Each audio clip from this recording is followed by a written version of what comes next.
How long's she been down? Do you have any idea? Any more than about 20 minutes. Okay.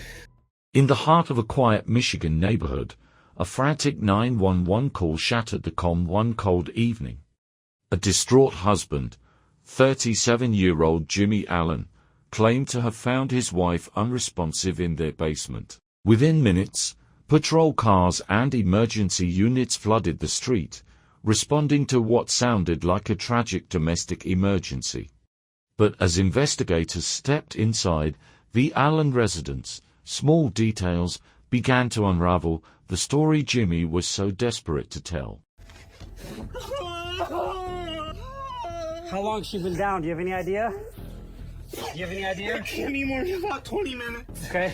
From his emotional outbursts to his unnerving calm, nothing about his behavior seemed to match the scene that lay before them. What began as a frantic call for help soon spiraled into one of the most puzzling investigations the small Michigan town had ever seen. Who was Amy Allen and what really happened on that quiet night inside her home? 911, what is the address of your emergency? My wife tried to kill herself. She's in the basement. How is she trying to kill herself? She tried to hang herself. I ran down there. I pulled her off. Okay, does she have a noose around her neck right now, or? She did. I pulled her off. She had her extension cord. Somebody Pulled call. her off. I tried to get her CPR. Officer Ben J. Holm was the first to respond to the scene. As he approached the quiet suburban home, a chilling silence surrounded the air until Jimmy's desperate cries for help broke through as the officer announced his presence. Rushing into the basement, Holm found Jimmy kneeling beside his wife's motionless body, sobbing and struggling to revive her. He continued administering CPR, refusing to believe what was happening. How long's she been down? Do you have any idea? Any more than about 20 minutes. Okay. By 8:57 p.m., backup units and EMTs poured into the cramped basement, taking over the resuscitation efforts. As they worked, Jimmy's demeanor spiraled between grief and composure. At one moment, he tore off his shirt and collapsed on the floor in emotional agony. In the next, he stood silently observing the paramedics' every move. The officers suggested stepping outside for air, but Jimmy agreed to move upstairs instead. As he climbed the basement steps, his sobs subsided until, upon entering the kitchen, he erupted in anger, slamming his hands into a bowl of potato chips.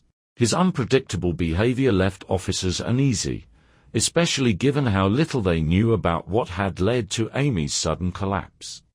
When questioned, Jimmy explained that earlier that evening, around 6:30 p.m., he and Amy had dropped their daughter off at a local high school football game before heading downtown for drinks. At the bar, an argument broke out between them, ending with Amy walking home alone while Jimmy drove back in their car. Once home, tensions flared again, and he decided to let her cool off, retreating upstairs to watch a movie Jim Carrey's Ace Ventura. When it came time to pick up their daughter, he went to check on Amy and found her unresponsive in the basement. Asked whether Amy had any history of self-harm or medical conditions, Jimmy insisted she had none. He appeared genuinely bewildered, repeatedly saying he hoped it was all just a bad dream. Yet behind his distraught performance, certain things didn't quite add up. Moments later, an EMT announced that they had managed to re-establish a faint pulse. Amy was alive, though barely. Instead of reacting with relief, Jimmy appeared strangely irritated by the news, an expression that immediately caught the attention of nearby officers. Huh? So she's fighting.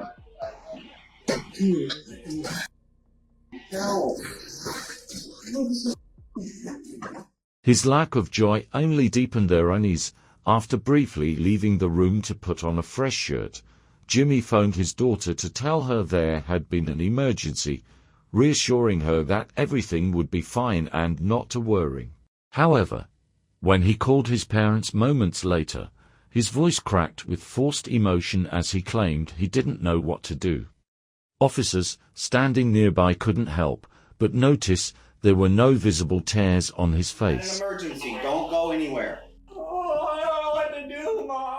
Jimmy was then escorted outside to wait while investigators examined the scene.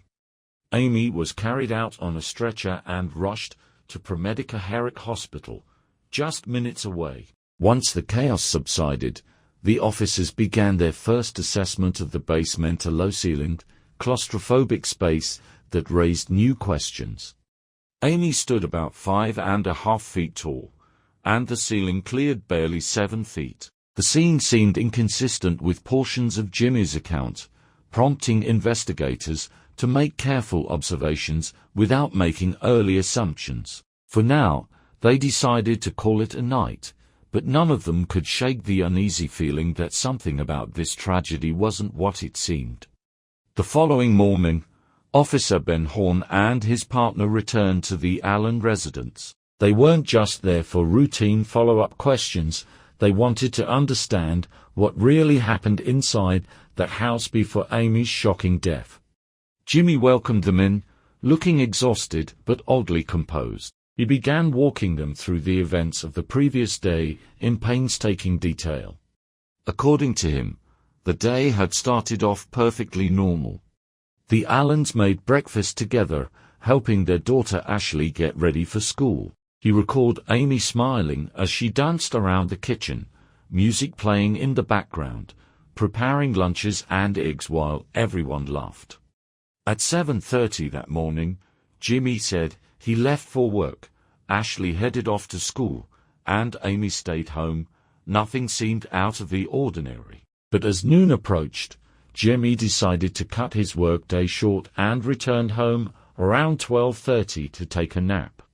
A couple of hours later, when school ended, Amy went to pick up Ashley and her friend Kayla, who was coming over for dinner. Jimmy claimed Amy whipped up a nice meal for everyone that evening.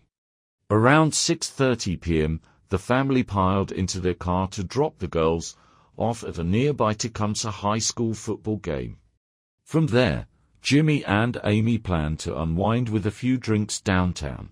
Their first stop was Ember's Bar and Grill, then JR's hometown pub. Investigators later confirmed this through security footage.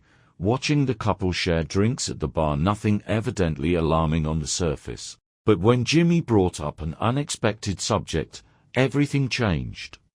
He told Amy he wanted to sell their Michigan home and move back down south, closer to Florida, where they had lived before. That was when, according to Jimmy, something in Amy's mood shifted. She grew distant, texting on her phone, giving short, dismissive answers. He remembered her repeating, "That's not going to work," and when he tried to discuss their future, she coldly replied, "I hope that works out for you." The tone ended any warmth left between them. By the time they left JR's, the evening had turned bitter. Amy refused to ride home with Jimmy, choosing to walk instead. Surveillance cameras later captured her heading down the street alone, her phone in hand. It would be the last footage of her alive. Jimmy said she made it home a little before 8 p.m. She then went straight to the basement, allegedly carrying an extension cord. When Jimmy followed a few minutes later, he found her feeding one of their cats near the steps. He tried to talk, but the tension reignited. Amy accused him of slamming a door in her face at the bar, something Jimmy claimed was purely accidental. The argument stretched on for nearly 10 minutes, before Jimmy decided to leave her alone and went upstairs to calm down. It was then, he said, that he lost track of time. Around 8:40, he realized it was time to pick up Ashley from the football game. Before leaving, he decided to check on Amy again. What he found next would haunt every conversation that followed. Down in the basement, he noticed something strange: an overturned litter bucket, the cord nearby, and Amy in an unmoving heap on the floor. Jimmy said he immediately rushed over, checked for a pulse, and began frantic CPR. When officers asked if Amy had ever shown signs of distress or suicidal tendencies, Jimmy was adamant never. He painted their life as harmonious, a healthy, outdoorsy couple who rock climbed together 3 times a week, grew their own vegetables, and lived debt-free. According to him, they were happy, successful, and stable. Nothing, he insisted, could have predicted such tragedy. Detectives listened carefully, but internal doubts grew. The perfect picture, he described, seemed almost too tidy, too practiced. They asked for his consent to search the house again, hoping for clarity. Jimmy obliged without hesitation.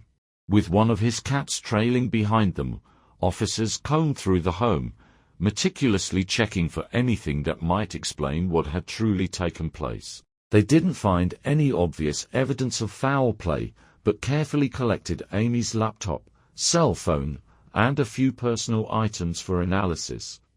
The visit ended without confrontation, but investigators left the Allen home unconvinced. Nothing about the scene or Jimmy's calm cooperation fully added up. What they would uncover in the coming days would slowly begin to unravel the dark truth behind Amy's final moments. After completing their search inside the Allen residence, Officer Ben Horn stepped outside to speak with the one person who might offer a clearer view of what life was really like inside that home: Jimmy and Amy's teenage daughter, Ashley. She sat quietly, visibly shaken, still processing the nightmare of the previous night.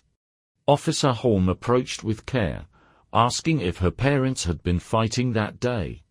Ashley shook her head, explaining that everything had seemed perfectly normal when she left for school. There had been no shouting, no tension, just an ordinary morning in the Allen household.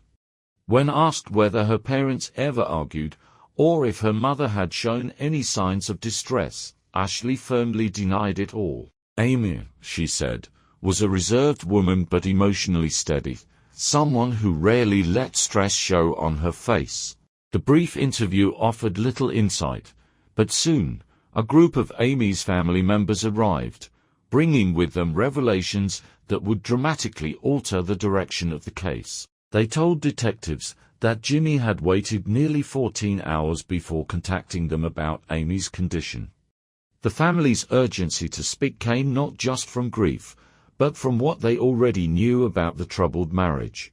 To them, this tragedy was not entirely shocking, it was the grim ending to years of quiet control. Investigators listened as Amy's relatives painted a very different picture of Jimmy Allen. They revealed that Amy had become a mother at just 13 years old, giving birth to a boy named Caleb, whom her parents helped raise while she attended high school in Ocala, Florida.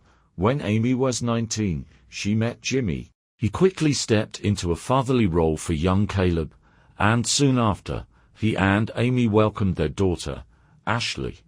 From that point, Amy remained home full-time to care for the children, though according to her family, it wasn't by choice. Behind closed doors, they said, Jimmy's charm gave way to manipulation. He maintained strict control over nearly every aspect of Amy's life: her finances, her friendships, even her online activity. He allegedly dictated what the family ate, when they went out, and how they appeared to others. When Amy resisted or voiced her opinions, they claimed he dismissed her outright. In the Allen household, Jimmy's word was final. The family also mentioned how tense things had become between Jimmy and Caleb. When the boy turned 17, he packed up and left to live with his grandparents. Jimmy's reaction was swift. He forbade Amy from communicating with her son or the rest of her family, cutting off her last sources of independence. Caleb would only see his mother a handful of times afterward, the final one being his high school graduation about a year before Amy's death. This was on, I believe, a Saturday. We had a bunch of cats. One of the cats had pooped outside the litter box, and he called and was cursing my mother out on the phone, and he called her a cunt. A couple days later, she was not in the house again. My sister was in her room. We were in the living room. And I said, well, there's just some things you do that bother me. And he said, what would that be? And I said, for instance, how you called my mother a over the phone. And he got very angry with me. And I can't remember, but I think, don't you ever say some stuff like that again. And I was in a computer chair.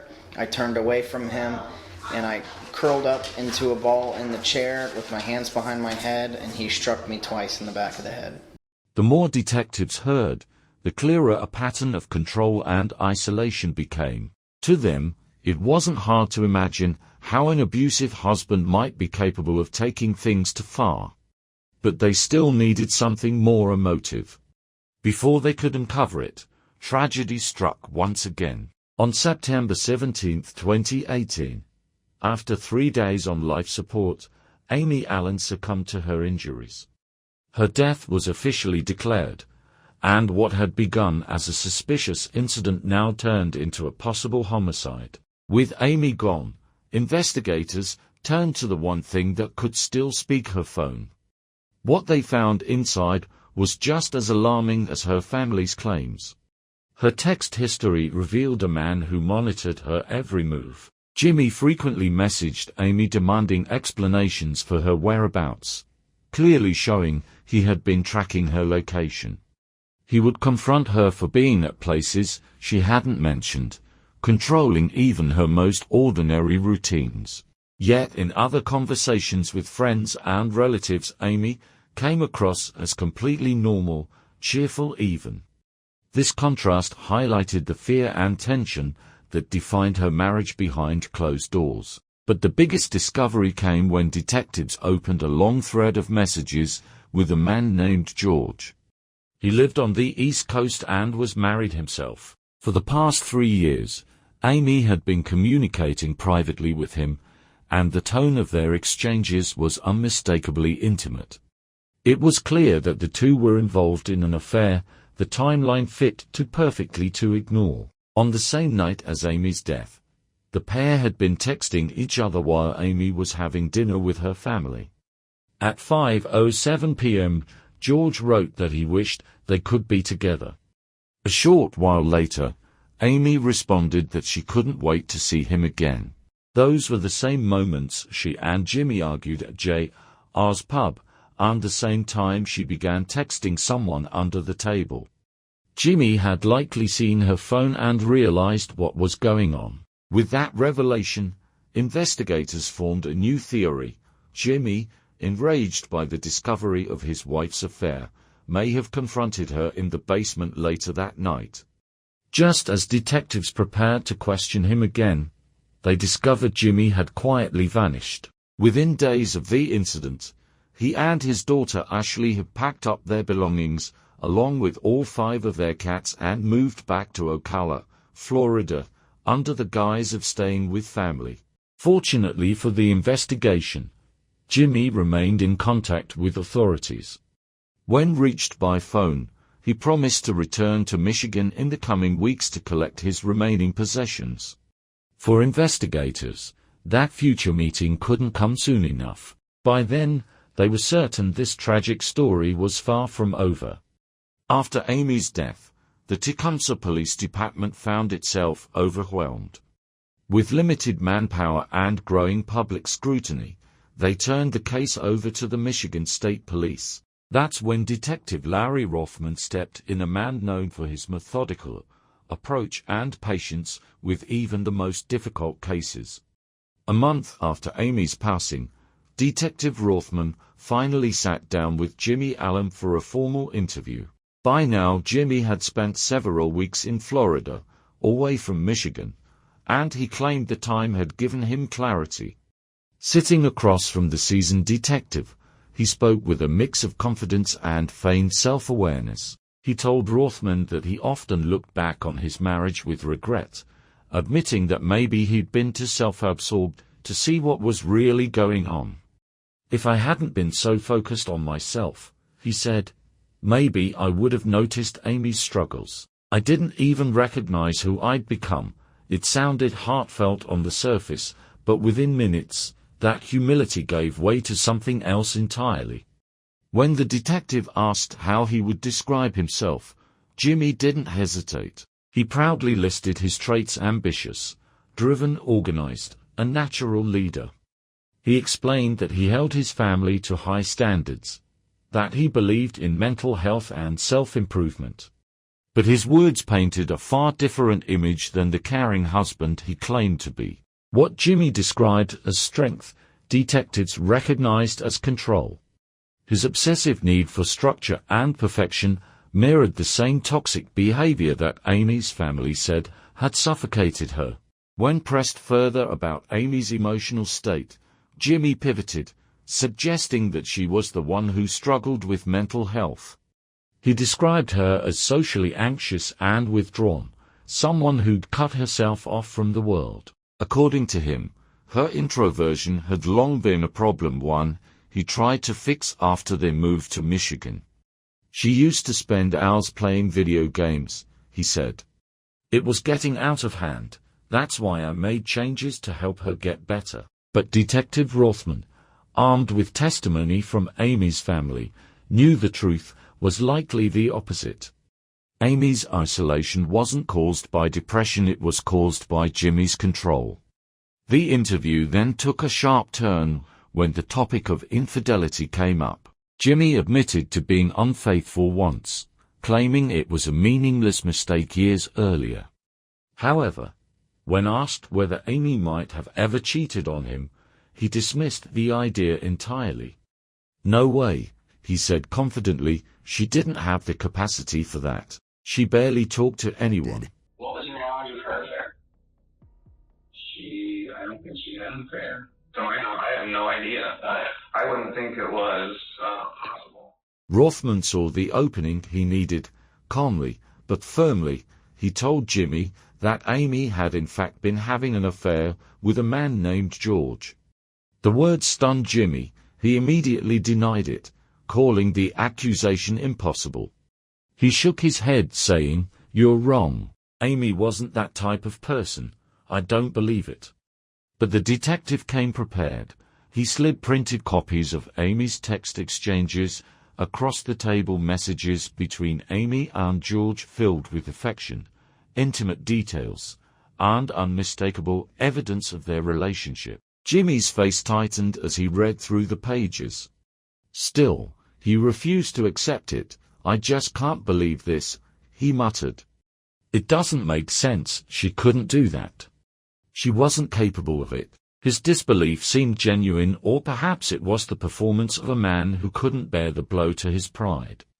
Jimmy even asked if they could pull more phone records so he could see the truth for himself, insisting that something must have been fabricated or misunderstood. Detective Rothman recognized that he was at an impasse. To test whether Jimmy was lying or simply in denial, he offered him a polygraph. Surprisingly, Jimmy agreed without hesitation. The test was conducted later that day, but the results were frustratingly inconclusive. The machine couldn't commit to guilt or innocence. With no confession and no physical evidence directly linking Jimmy to foul play, the detective ended the interview. Jimmy stood, straightened his shirt, and thanked them politely before leaving. Hours later, he was on a flight back to Florida, free for now, but far from forgotten. Behind him, the Michigan State Police continued to dig, convinced that Amy Allen's death was not the tragedy of a broken woman, but the consequence of years of quiet control finally turning deadly. Months passed, and the investigation into Amy Allen's death began to stall. With no solid physical evidence or confession, the Michigan State Police were forced to wait for the one thing that could move the case forward: the medical examiner's report. When it finally arrived, 3 months after Amy's death, it offered both answers and more questions. The report confirmed that Amy Allen's cause of death was strangulation asphyxiation, but her manner of death, whether accidental, suicidal, or homicidal, remained undetermined. It was a conclusion that left the case in limbo. The responsibility once again fell squarely on Detective Larry Rothman's shoulders. If this truly was murder, he needed to prove it beyond all doubt. Rothman revisited every piece of evidence that had been collected from forensic records to body camera footage. It was during this painstaking review that one small but crucial detail caught his attention: Officer Holmes' early observation about how low the basement ceiling had been. Jimmy had claimed that he found Amy hanging there, but with such limited space, was that even physically possible? Determined to find out, Rothman contacted a forensic engineering lab in Michigan, asking specialists to recreate the exact environment using the same measurements, ceiling height, and materials. What followed was months of testing, modeling, and precise analysis to reconstruct Amy's final moments under controlled conditions. The results were damning. The tests revealed that under the scenario Jimmy described, Amy's feet would have touched the ground. There was simply not enough space for a hanging to cause asphyxiation. The staging didn't make physical sense. When an independent forensic pathologist later reviewed the findings, they concluded that Amy's death could not have been self-inflicted. This was a homicide. On October 16, 2020, 2 years after Amy's death, authorities officially charged Jimmy Allen with one felony count of open murder. The charge allowed the court to determine the appropriate degree of culpability, ranging from involuntary manslaughter to first-degree murder. By then, Jimmy appeared to have rebuilt his life in Florida. He was living with his parents, seemingly unfazed by the looming investigation, and even engaged to a new fiancée. Their wedding was scheduled for just 5 days later. But before vows could be exchanged, Jimmy was arrested and extradited to Michigan to face justice. Once in custody, officers brought him into a small interview room to explain his charges. When told he could contact detectives if he had any questions, Jimmy delivered a chillingly odd remark. "This is how you sleep at night," he said flatly. His tone was calm, emotionless, and detached, leaving investigators unsettled. A few weeks later, at his arraignment hearing, Jimmy pled not guilty. The judge set his bond at an extraordinary $10 million, and Jimmy was ordered to remain behind bars while awaiting trial. As public attention grew, his defense attorney, Daniel Guerin, released a statement asserting Jimmy's innocence.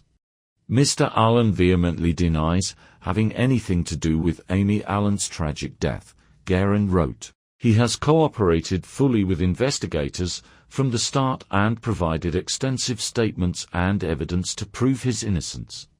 After spending nearly a year in jail, he looks forward to finally clearing his name before a jury. In September 2021, 3 long years after Amy's death, the trial began. Prosecutor Angie Borders opened with a strong declaration of intent. Her team would show undeniable proof that Amy Allen's death was not a suicide, but the deliberate act of her husband. Defense attorney Guerin countered immediately. He argued that the police had built a case on circumstantial theories rather than evidence. "They want you to believe," he told the jury, "that after 15 years of marriage, Jimmy Allen suddenly snaps, kills his wife, stages the scene, calls for help, and then cooperates with police all within minutes. The story doesn't add up."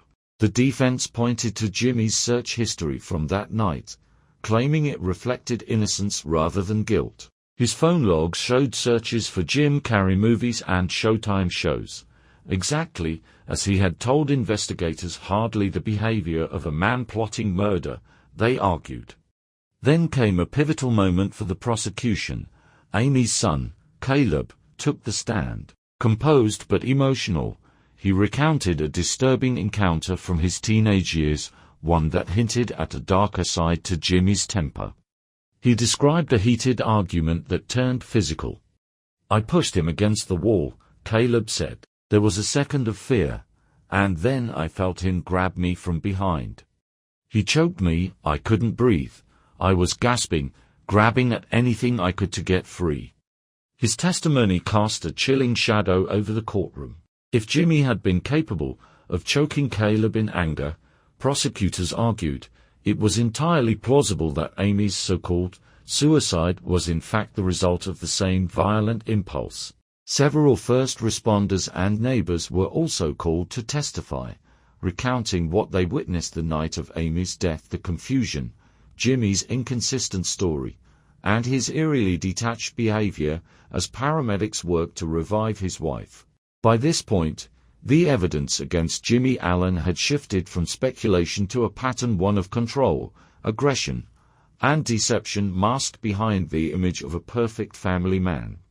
The trial was far from over, but the narrative was beginning to turn heavily against him. As more witnesses took the stand, a consistent picture of Jimmy's behavior that night began to emerge, and it wasn't flattering.